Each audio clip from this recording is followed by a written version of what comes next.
Good morning and welcome to Module 2 of the Financial Plan is Not Enough behavioural series. My name is Nick Andrew, and for those who don't know me, I head up Ned Group Investments, and it's my pleasure to be your host today. Our purpose at Ned Group Investments is to help you help your clients achieve their goals.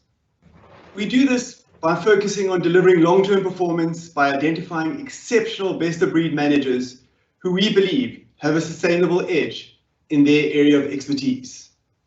But we also try and do this by ensuring that our clients invest in the right funds, for the right reasons, for the appropriate time frame, and don't invest or disinvest at the wrong time. To do this, each of us needs to play our role diligently.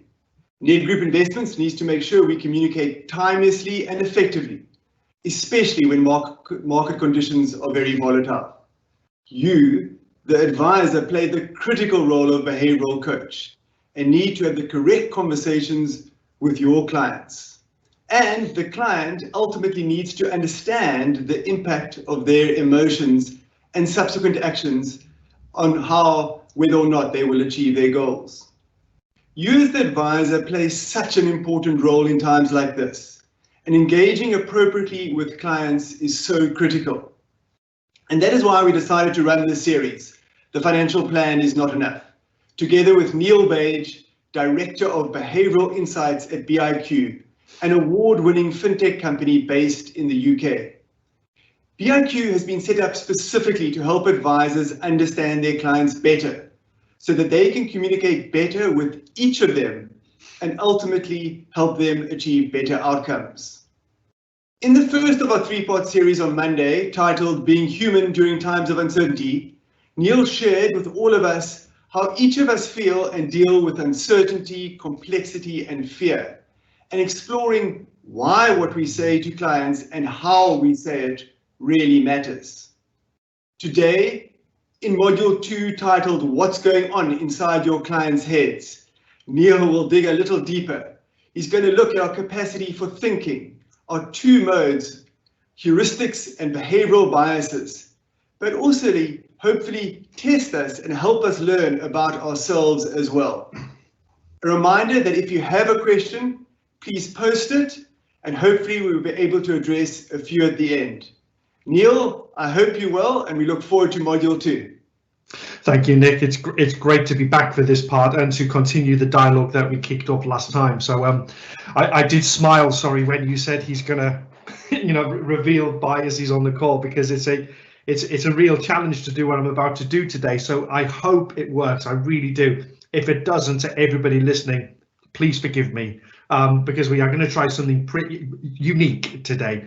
But before I dive into the detail of today, let me just give you a quick recap of what we talked about last time. Nick has just covered this off briefly, but let me just run through this to set the scene for what I'm about to talk about during the next 30-45 minutes. So in part one, being human during times of uncertainty, we started off by looking at our evolution and how evolution means that actually we don't cope very well with uncertainty, complexity, and fear is a key emotional driver in how we end up making decisions. We covered off that the decision-making process happens predominantly in our unconscious mind. Therefore, it is invisible both to you as the financial planner, but it is also invisible to the client themselves. And under states of anxiety, stress, worry, concern, fear, panic, our behavioural biases can become supercharged. And I gave the example of framing bias by showing you the Knitzer triangle and how you can start to see information in things that don't necessarily exist. And then I finished off by talking about the role of the financial planner and how on one hand you are the financial planner, but you also need to act as a co-pilot to help clients navigate the noise of the world that we live in today that's moving at warp speed. So it's with that context and that background that I want to now kind of start digging into this stuff a little bit deeper. And I want to look at what's going on inside your client's head. Now, you'll remember this slide from session one, and I didn't touch on the two white outside areas, our capacity for thinking and how we process information. And it's these two areas that I want to start focusing on today, which will lead into the center with us looking at heuristics and behavioral biases. But the first thing that I want to kind of cover off is our capacity for thinking. Now, What do I mean by our capacity for thinking? Well, the science on this is absolutely empirical, that the amount of information that we can hold in our heads at any one time is severely restricted, which means the amount of information I can hold that I then need to compute to make a decision is severely restricted. And I'm going to try and prove this to you by playing we're going to do 4 things today, 4 interactive sessions. And this is the first one. What I'd like you to do is I'm going to show you the names of 5 countries. I'm going to show you them all one at a time. And all you have to do, no writing down, all you have to do is remember the 5 countries in your head.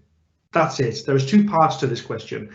Part 1 is remember the 5 countries in your head. That's all you have to do. Okay, here we go. The first country, Turkmenistan, Tonga, Venezuela, Kazakhstan, Chad. So only 5 pieces of information I've asked you to remember. So just do this now. You know yourself in your wherever you are in the world at this point in time. Just sit there now, but don't do it in your head. Verbally say those 5 countries out loud to yourself, and see if you can recall all 5 countries. Now I'm guessing, I've done this lots of times, that almost all of you can remember the 5 countries. Here's part 2. Don't write this down. Do this in your head.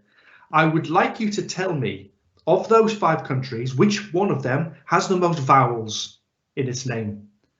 And I'm going to give you literally 15 seconds to think about this. So out of the 5 countries, do this in your head. Which of the 5 countries has the most vowels in its name?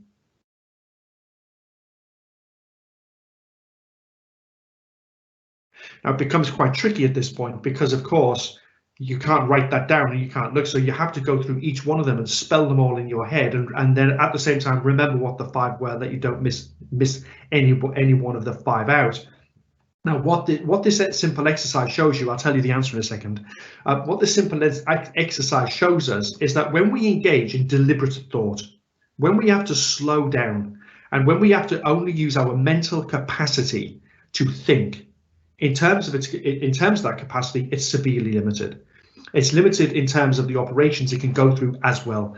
So if I asked you what is 2 plus 2, everybody knows the answer is 4. If I asked you 50 plus 50, 100, 80 plus 80, 160, the second I say something like what's 57 plus 99, you have to slow down naturally. If I said what's 186 plus 255, you then have to start doing maths in your head, and you slow down, naturally slow down, unless you're amazing at maths. And that's because our mental capacity is absolutely limited. By the way, the answer to the question was Venezuela. So Venezuela has 5 vowels in its name. But I think some of you, maybe all of you, found that you got the answer. That's great, but you will have felt that it was slower and harder to do than just remembering the 5 countries in the first place. And that's because our capacity for thinking is always limited. So therefore, as financial planners, if we believe that just throwing tons and tons and tons of information at clients in order for them to make a decision is the right thing to do, then the phrase I've used before, we end up actually doing them a disservice, because they haven't got the mental capacity to take all of that information in. We have got the capacity to take in bite-sized bits of information, or when we can write things down and we can slow down and we can take what's out of our head and put it down on paper, it absolutely aids that process. So we need to be aware that our capacity for thinking is severely limited. But it does beg the question, if we can't hold much information in our heads, what happens when we're trying to make complex financial decisions that require deliberative thought, that require working memory, and that when actually we are bounded by limited capacity? How do we end up reaching a decision? Well, what we do is, and this is which leads into heuristics and biases, is we simplify, and we do this unconsciously. We unconsciously simplify the decision-making process in order for it not to be cognitively overloading, and in order for us to reach a decision. And in order to understand this, we need to look at how we process information. Now, for anybody on the call who has read Thinking Fast and Slow by Daniel Kahneman and Amos Tversky, what I'm about to talk about will be very familiar to you. because I'm going to talk about the two modes of thinking that we all adopt when we are making decisions and when we're navigating the world around us. And they are known as System 1 and System 2 thinking, a phrase coined by Tversky and Kahneman. System 1 thinking is intuitive and it kind of just operates in the background all of the time. System 2 is what we would see as more like rational thinking. It's a lot slower and it's a lot more deliberative, but it also can be really problematic. So let me kind of just quickly cover off these two. So System 1 is intuitive. I've just said this. It's also incredibly super quick, and it happens automatically all the time, and it lives within our subconscious. So we kind of become aware of System 1 when we kind of think, oh, this doesn't feel right. That's when we become aware of System 1's been through a process and I'm about to do something and I'm not overly happy with that. And at that point, we may slow down and jump into System 2, but System 1 pretty much rules our lives. It is the dominant system out of the two systems because it allows us just to get through life really quickly without being, as I've just said, overloaded cognitively. System 2, on the other hand, completely different kettle of fish. System 2 is absolutely deliberative and slow. It's where we make the conscious effort to really think about something. And it happens, it's a conscious process that I have to go through. But the downside to System 2 thinking is physically, it takes a great deal of physical and mental effort to do this. And everyone on this call will know this, that when you've had a day in the office where you really had to think long and hard about something, by the time you get home, you are physically drained of energy. The brain already uses a great deal of calorific energy just to function anyway. And then when we kind of overload it with slowing down to really think, it takes its toll on the body and also on our mind. So there you would kind of be forgiven for thinking this, but actually System 2 is just not that amazing at kind of jumping in and going, no, I'm gonna step in and I'm gonna make the decision. Too often, far too often, it steps aside and lets System 1 through and lets System 1 just make the decision. And System 2 is there kind of to act as a mediator. It's there to say, should I let this decision through? But because it actually takes a great deal of effort for us to use this system, we're pretty much comfortable with just going with whatever System 1 tells us. And that can lead to real troubles for us when we are trying to make important and especially financial decisions that can have a long-term impact on our financial well-being. So we need to be aware that we have limited capacity in the first place. So don't overload clients with tons of information. And System 1 is the dominant system when people are making a decision, which means they're trying to just get it off their plate and allowing their gut, their intuition to jump to the fore. So we need to be aware that sometimes we need to slow them down and we need to try and get them into a state of System 2 so that they can be much more deliberative and thoughtful about what the decision or on the decision that they're about to make. Now, what becomes really interesting is if we don't do this, if we allow lots of information to penetrate our brains and our System 1 thinking to be dominant, it can lead to us making shortcuts in the way we think.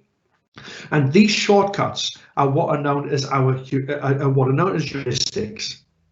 Now, again, if we go back to kind of the Danny Kahneman, Amos Tversky work of thinking fast and slow, they coined 3 heuristics. There is now probably about 8, 9, 10 of these things, but actually there was 3 at outset. So I'm going to go with these 3 now. So think of heuristics as shortcuts, rules of thumb.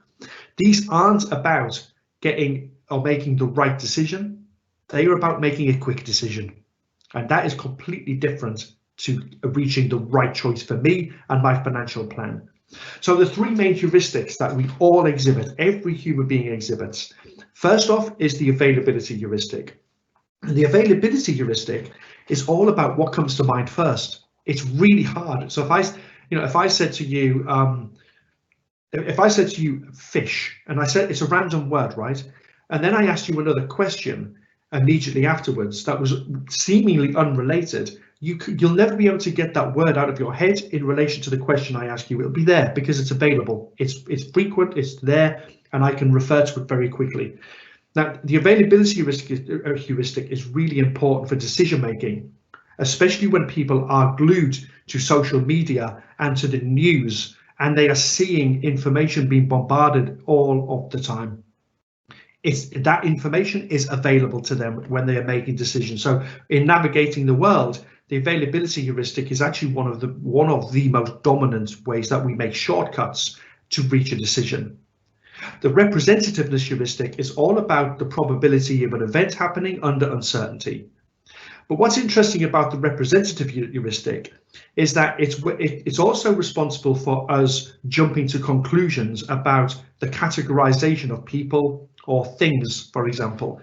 So the representativeness heuristic, if you saw 4 pieces of wood and a flat piece of wood and something that looked like a back, you could look at them and you would instantly, without even thinking about it, categorize that thing as a chair.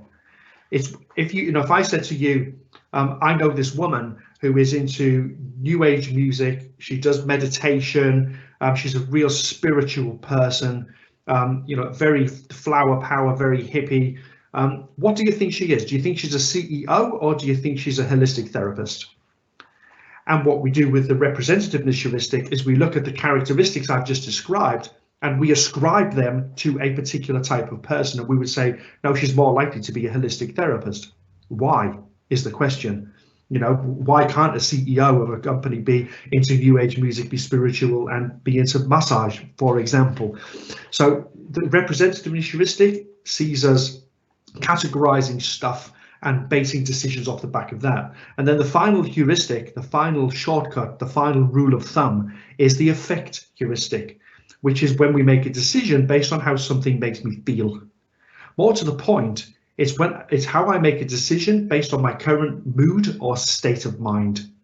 So if I'm really tired and you're asking me to make an important financial decision, I would guarantee that the effect heuristic will play out. If I'm tired and I'm hungry, then that double whammy will absolutely affect my mood. It will actually affect my body chemistry, but it will affect my mood and therefore how I process information to make a decision. Now, those three heuristics are there all of the time. Now, if we can't make a decision based on these quick, simple rules of thumb, and I need to dig more into detail, then my behavioural biases can kick in. And think of these as filters. It's really the easiest way to think of them. And our behavioural biases are split into 2 groups also. Cognitive biases, which is when we make a decision based on the way information is presented to us and we misinterpret information typically. Affective is where we make a decision or a biased decision based on our mood, our emotions. So one is kind of brain, one is heart, if you like, and these things interact all of the time. And you remember in the first session, I showed you about 190 on a screen, and I picked out several of them just to talk about framing. Well, what I want to do today is I want to try and take us through 3 behavioural biases, but play games with every one of you.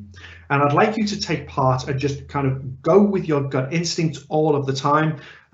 There's no right or wrong answers to this, really. He says, knowing that the first test has a wrong answer in it. But I'd like you to play along and just to see how easy it is to reveal a bias in you whilst we go through the following 3 exercises. So exercise number 1 is called the WASON selection test. Designed in the 1960s, 1966. I'm going to take you through this, and all I want you to do is answer the following or go through the following question and go with your gut. Like I said, don't overthink this. So I'm going to show you 4 cards, and these 4 cards follow a simple rule. And the rule is this, that if the card has a letter S on one side, then it must have the number 3 on the other side.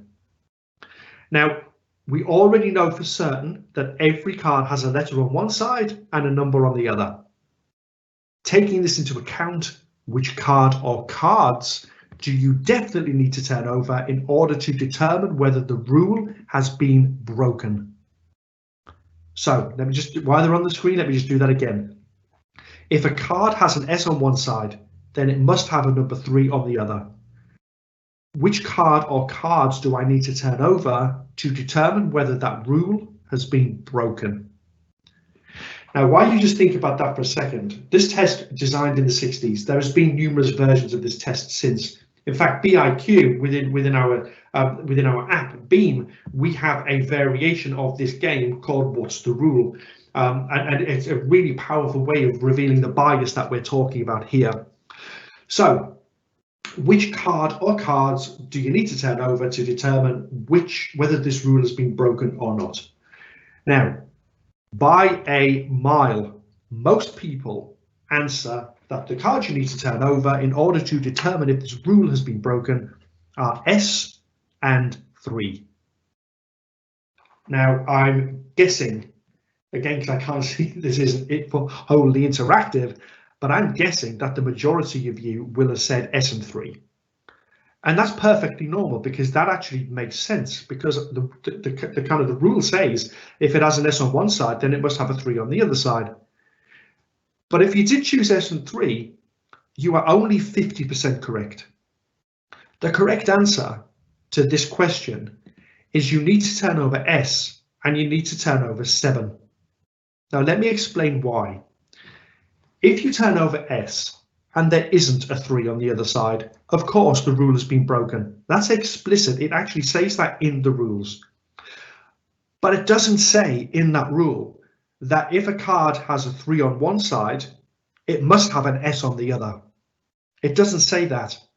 But what we do in interpreting information is we read that rule and we jump to unconscious conclusions ourselves about, and we in kind of unconscious interpretation of the rule, and we just assume that the 3 that I'm showing on the screen must have an S on the other side. Well, it doesn't actually. A 3 card could have any letter of the alphabet on its back. The rule states that if it's an S, it has to have a 3. Not if it's a 3, it has to have an S. So most people, when they've done this test, choose S and 3, and they misinterpret the information that's been presented to them. Q is a complete red herring. We can completely ignore Q.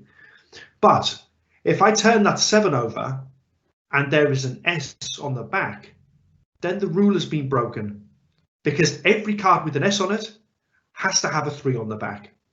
So in order to determine whether this rule has been broken, I would turn over S and I would turn over 7. If I turned over S and I turned over 3, I'm actually not testing whether the rule has been broken at all. I'm kind of testing whether the rule has been conformed to.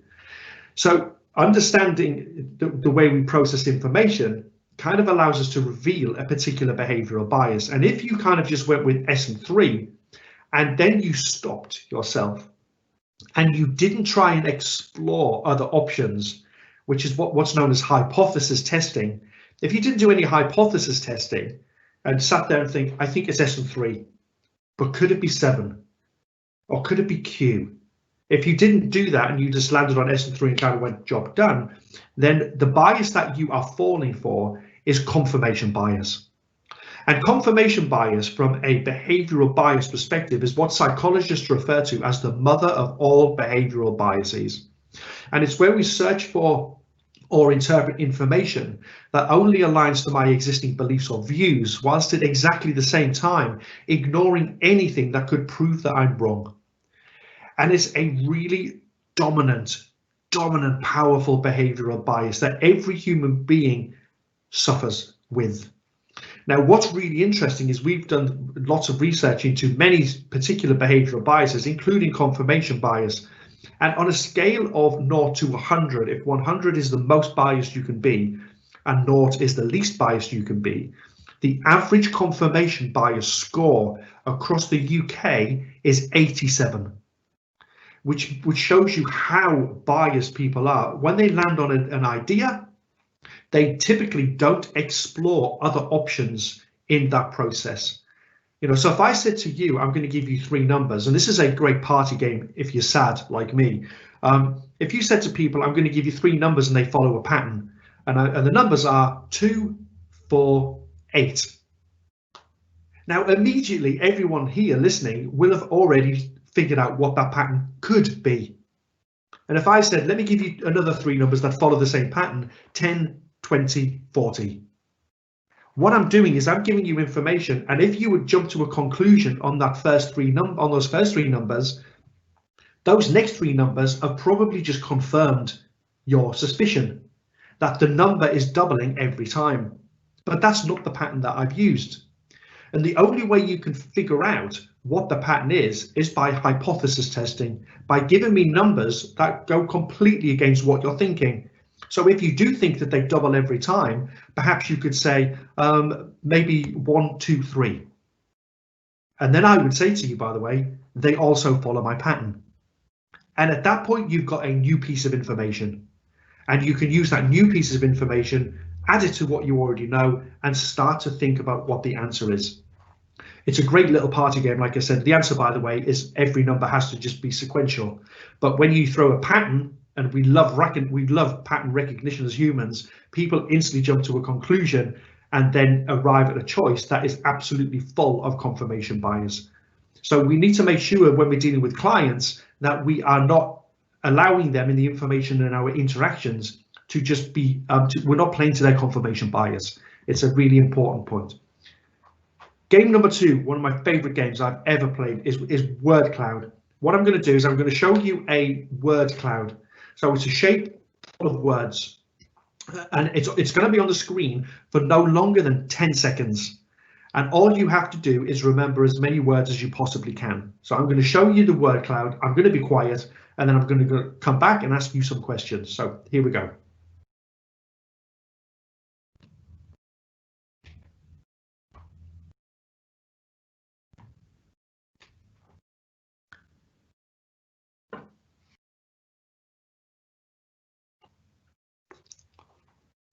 Okay. Lots of words to remember, okay? Now, question number 1. Which word did not appear on that list? Now, there's lots of words there, right? Some were big, some were small. But the question I need you to think about is which of those 3 words did not appear? And I'm going to tell you some interesting statistics of this game when we finish up. So was passion there? Was lover there? Or was the word terrorist there? Well, I can tell you that the word that wasn't there was the word lover. That wasn't there. Now, the longer I keep talking about this and not moving on to the second part of this question, the more certain words you've remembered will start dropping out of your short-term memory.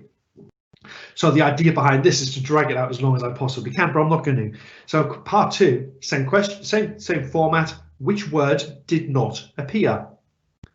Lustful, faithful, heart. Which one of those words did not appear? And the answer to this question for the word that didn't appear is heart. Now let me bring back the image just so you can see it. There's something really interesting here about this game, because what I've done, and at this point in time, I have no idea how many people are on this call, right? But I know there's a lot of people on this call. Every single one of you has been presented exactly the same information at exactly the same time. I've asked you all to read that information and remember as much as you possibly can. I haven't changed the parameters for any person. And yet, when we do this test, time and time and time and time again, there is a significant proportion of people who don't get this correct, because they don't see the word that wasn't there. But they see, in other words, somebody sees the first word, somebody sees the second, somebody sees the third, but not everybody sees all 3. And yet I'm presenting the same information to all of you at the same time. And the reason why we do this is down to a behavioural bias called salience, which actually is remarkably similar to attentional bias. And it's where people, your clients, focus on information that is more prominent and ignore the less prominent or less important information at the same time. Now, let's just think about this from a financial planning perspective. We show clients literature often, and just in the kind of in good spirits, we highlight information because we want that to be seen and we want that to be taken in. But actually what we're doing when we do this is we are playing to salience and attentional bias. And there's a great piece of research that shows that if you look at the regulatory wording that you have to put at the bottom of your documentation, things like past performance is not a guide to the future. There was a great piece of research that used eye tracking technology and showed hundreds and hundreds of people financial promotions and tracked their eye movements. And it was a salience test, and all of the big figures, 6% return, were absolutely, their eyes were glued to that spot. Hardly anybody read the regulatory wording along the bottom of the screen, and yet contained within that wording in this example was crucial information.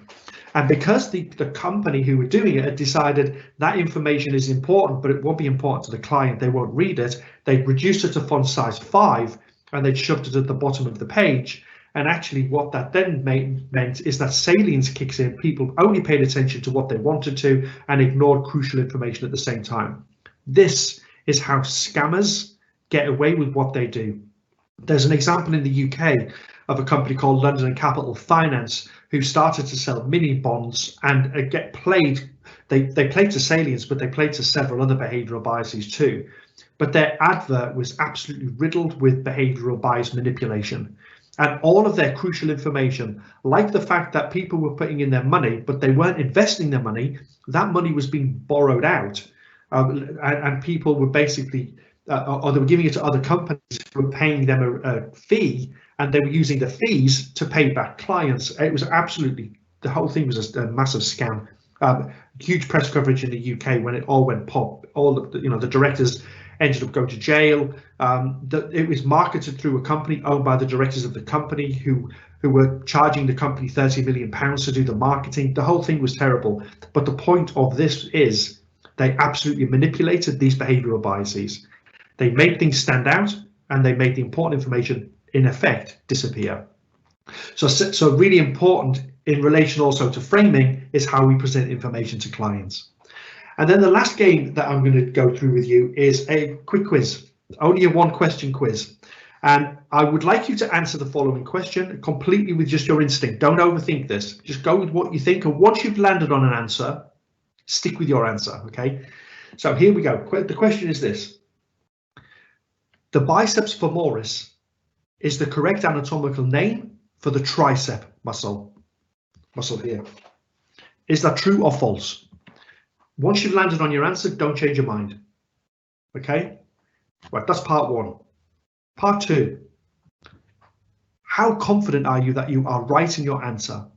From not at all confident, slightly, moderately, very highly, all the way through to completely confident. Pick a place on there and stick with your answer. So the question first, true or false, you've got an answer. How confident are you that you are correct? Now, this is a really interesting exercise to go through anyway. And I would suggest this is an exercise that you can go through with your clients. And I'll tell you what we're revealing in a second. But basically, if you guessed that question, that's fine. It's a difficult question. But actually, unless I explore whether you know the answer or not, it remains subjective. So by asking you how confident you are, I can start to reveal an element of objectivity. If you absolutely got the question right, and you said, I'm completely confident, I know the answer to this, then that's great. If you guessed the answer to that question, and you said, I'm not at all confident because I'm guessing, absolutely great. They are the zones you should have gone to.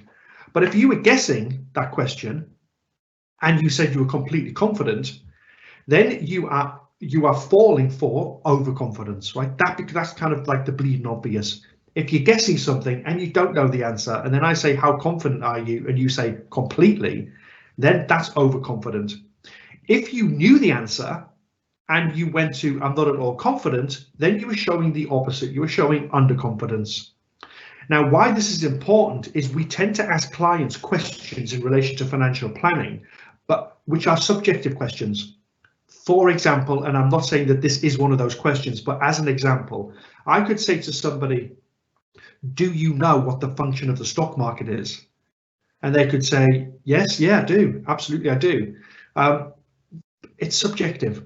What I need to do is I need to say, tell me what the function of the stock market is. and I need to see if they can explain it, because actually that allows me to eradicate under or overconfidence. It allows me to bring an insight to the fore from which I can use to build the financial plan, because I now have a proper objective understanding of what the client understands, what they know and what they don't know.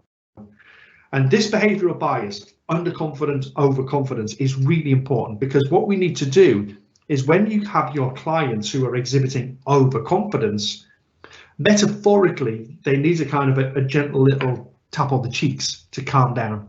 These are the people who will just say, I know what I'm doing. I know this. Yeah, you don't need to tell me. Yeah, I know what you're saying. I'm fine.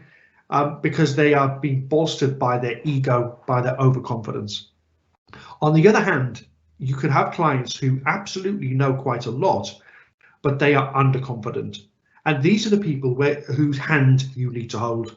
You need to help them. You need to guide them in the decision-making process, because they have the skill, they have the requisite knowledge to make decisions.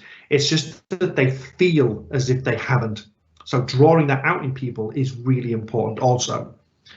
So under and overconfidence is one of the biases that sits alongside confirmation bias, as being categorized by psychologists as some of the most dominant behaviors that human beings exhibit.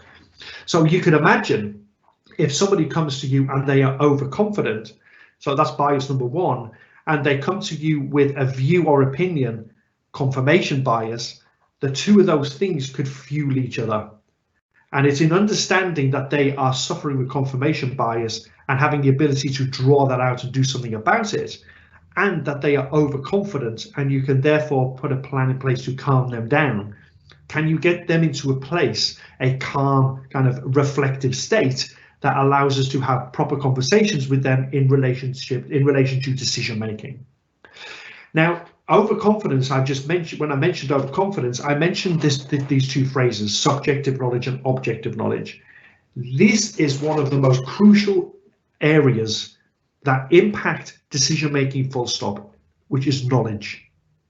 Now, knowledge, of course, isn't a behavior, but it underpins so many behavioral biases. It's unreal. And knowledge can be split into two areas: subjective knowledge, what you think you know, and objective knowledge, which is what you actually do know. Now, here's an interesting thing, just as an aside, in relation to risk taking or risk profiling.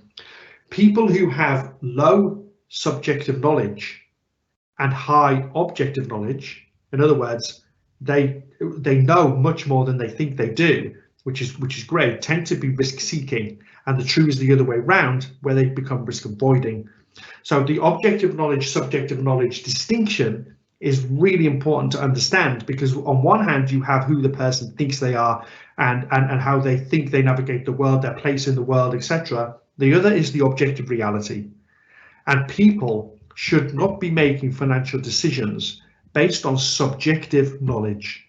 They should be making decisions based on objective knowledge. And the role of the financial planner in this is to ensure that that distinction is severed, and that actually every piece of information you present elicits or is only presenting objective based information, so that when they are making decisions, we are eliminating as much subjectivity as we possibly can. And it's one of the issues with a badly constructed attitude to risk questionnaire that only asks subjective questions. Worse still, it not only asks subjective questions, but it asks people to predict what they would do. Now, if you take that process and then you augment that with more objective measures, you start to get not only who the person thinks they are, but who the person really is. And those two things together give you the full picture that you need in order to have discussions, in particular around risk. But of course, I kind of said this earlier on in the very first episode, knowing about all of this stuff is great. It's really good. It gives us ammunition we need to start to explore how people are thinking and how people are behaving. But actually just knowing about it kind of is only step number one. You know, it's a great start, but it's only the start. Understanding the behavioral biases and their particular strengths boosts that knowledge. Of course it does. So I know about framing bias. I know what it is. I know what loss aversion is. I know what anchoring is. But when I understand, as I explained in episode part one, where people sit on that arc of framing, whether they are susceptible or whether they are resistant, that changes the dialogue. Because I actually speak to people in wherever they are in that scale differently in relation to their financial plan. So understanding the bias is one thing. Once I understand the strength of that bias, that, as I say, significantly boosts my knowledge. But all of this has to be done, of course, in an engaging way. If we're trying to draw on unconscious behaviors from the mind of people, we can't just give them yet another questionnaire. One of my passions with what I do about BIQ is engagement. And I'm a client of a financial planner. And the moments I dread more than anything is when I'm presented with forms and questionnaires that I have to fill in. You know, you kind of want to take the pen and poke it in your eyes because it's so dull, it's so labor intensive, and it's not engaging at all. So if we're trying to bring a new process into play here, it can't just be another questionnaire. It has to be a different way that a client engages with, that a client goes, this is fun. I'm actually enjoying revealing information about me. I'm learning about me. And actually that, if we can get to that place, then that's actually a really great place to get to. But the reason why I want to kind of mention that, so engagement, not another questionnaire, biases are great to understand, but you need to understand the strength, is when you combine all of this stuff together. When behavioral biases collide, it gets really, really interesting.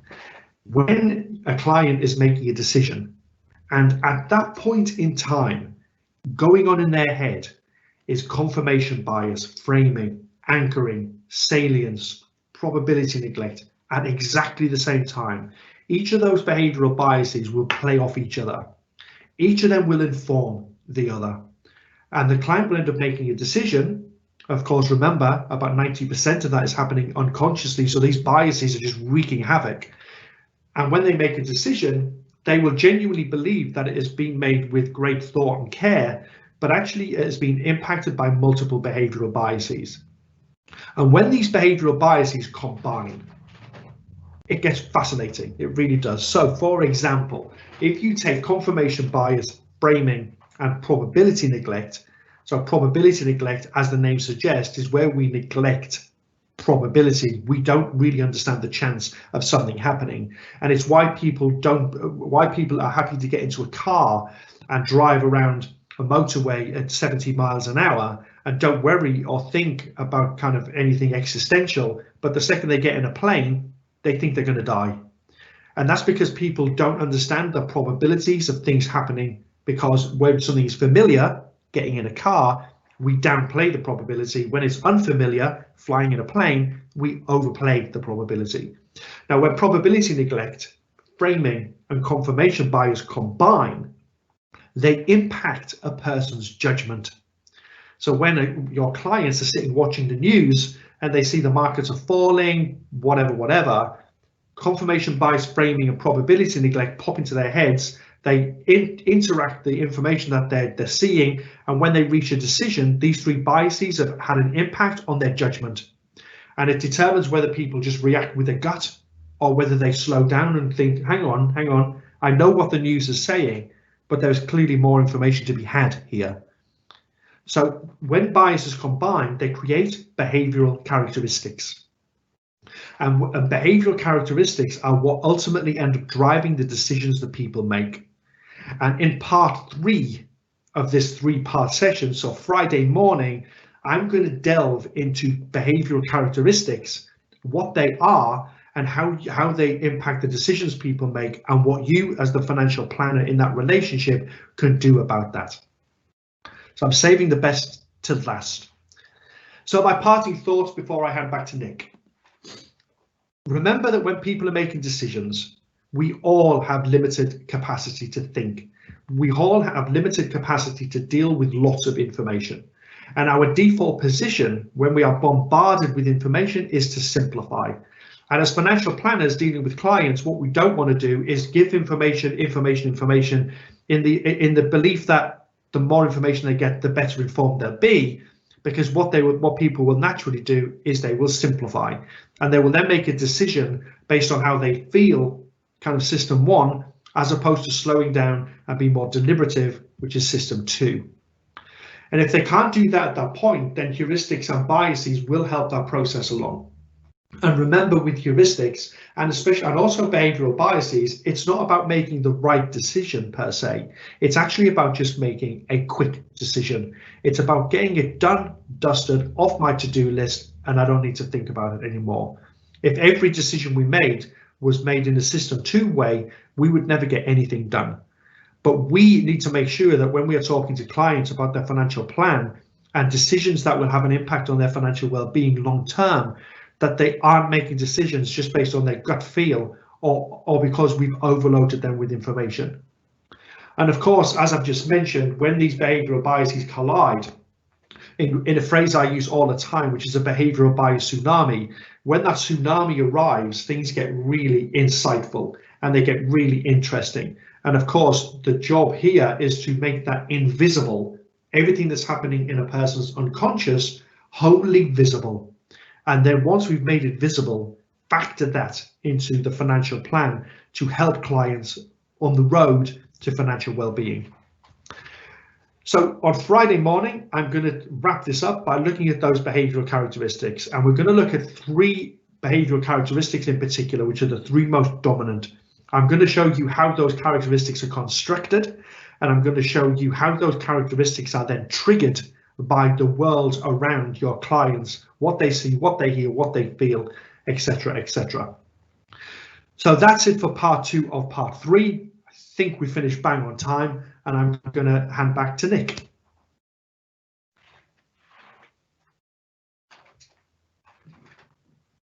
Hi, Neil. Thanks. That was absolutely brilliant. Certainly identified some of my own biases, and looking at the questions there, even a few people who are challenging some of your answers. So perhaps suffering from some of their own biases as well.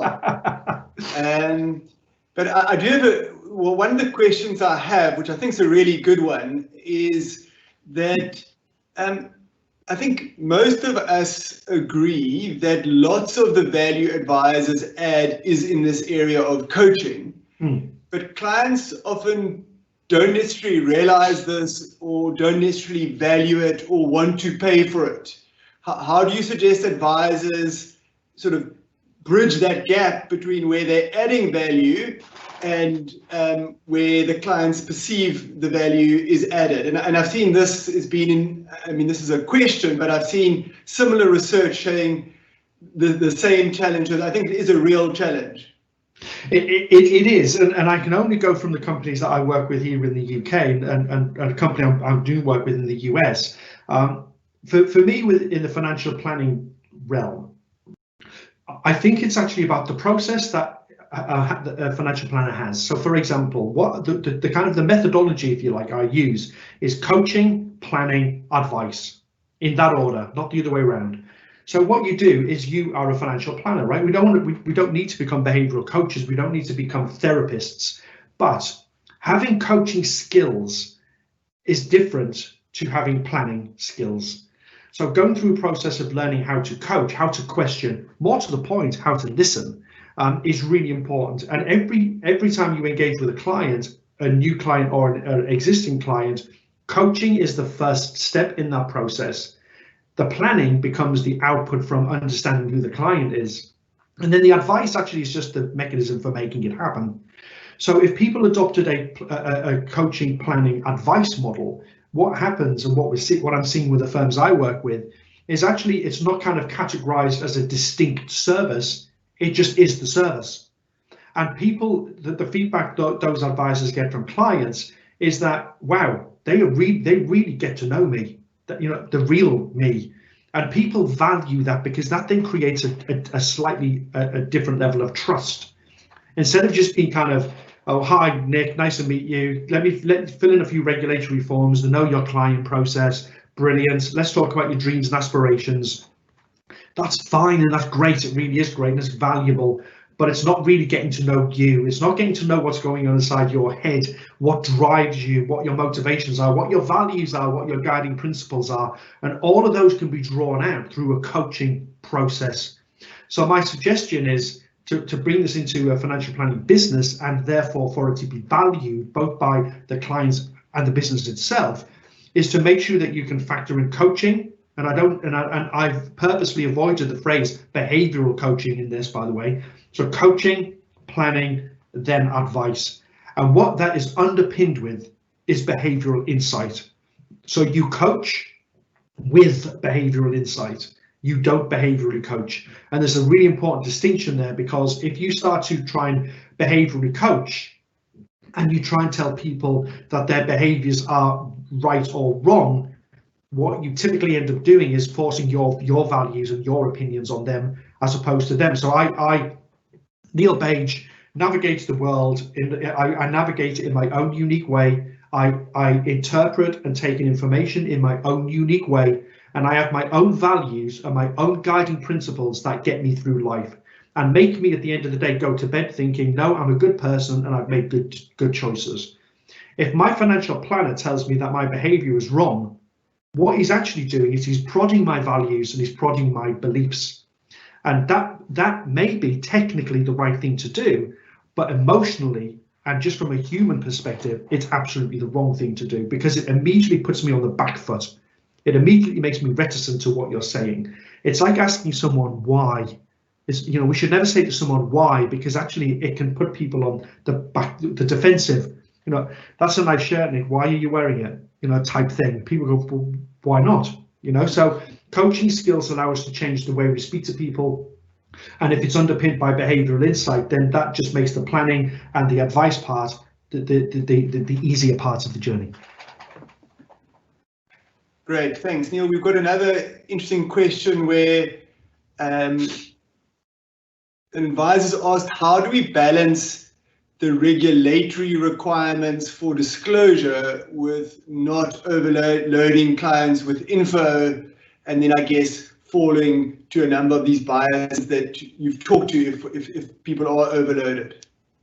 Yeah, and in the UK, the regulator, the FCA, has set up their behavioural insights unit to look at things like this, because of course we do still have to disclose certain regulatory phrases, terminology in all of the documentation. Of course we do, but my point more so isn't necessarily about overloading people and making them read 7 pages of regulatory stuff, which they'd never want to read. It's about saying that when we're communicating with them and when we're producing our own documentation and our own literature, that we don't overload them when we are fully in control of everything. So I've seen financial planners producing a welcome to XYZ financial planning firm. This is what we do and this is what the services are. And it's like a 6 or 7 page brochure, which is great because it's glossy and it looks and feels amazing. But it is completely overloading the client with information. They get to page 2, they can't remember what they read on page 1. So the point I'm trying to make with salience and attentional bias in particular is all of the stuff that we are in control of. Make sure that we're not framing it in a particular way. Make sure we're not drawing attention to the wrong stuff, and just make sure that we are allowing clients to compute information at the right speed and at the right quantity. That doesn't get away from us having to reveal and show clients documentation that the regulator requires. Of course not. But that shouldn't be the dominant kind of the salient part of that conversation. And there's a balance. There is no right or wrong answer. There's a balance to be had, because we can't not do that.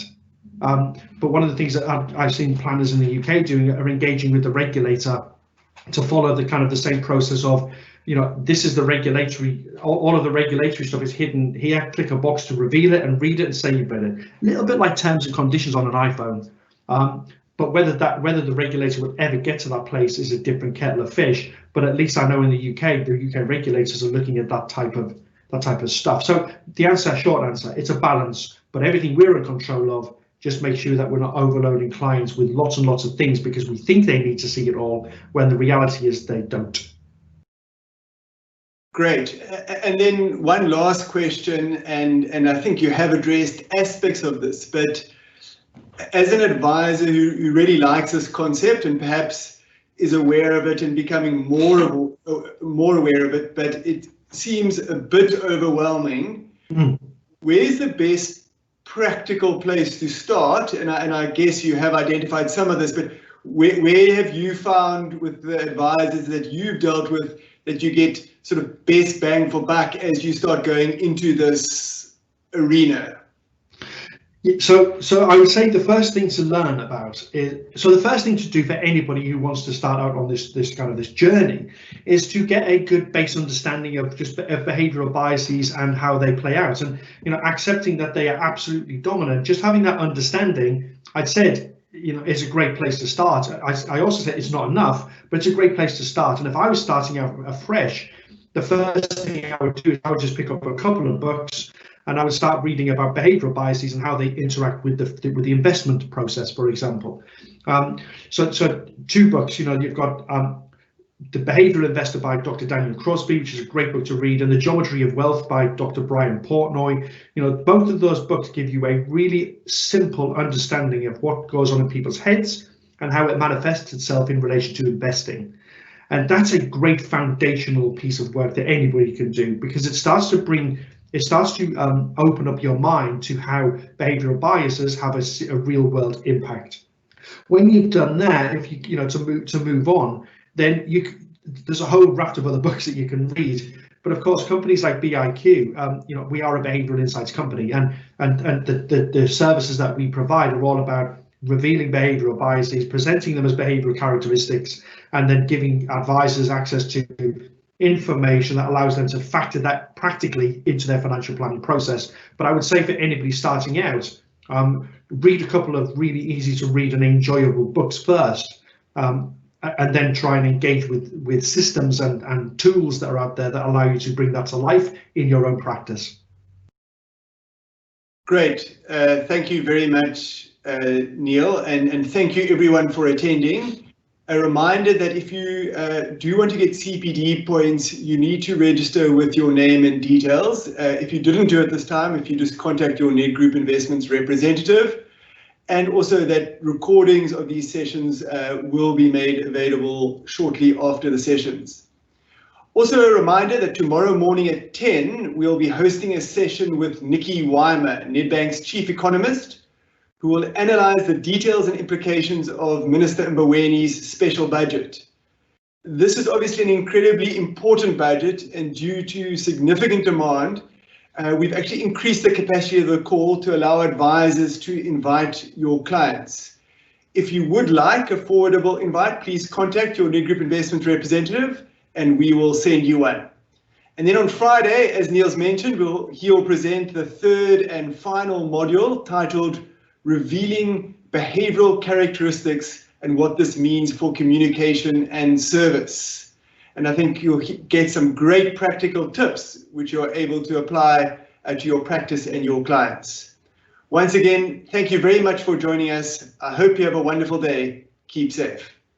Thank you.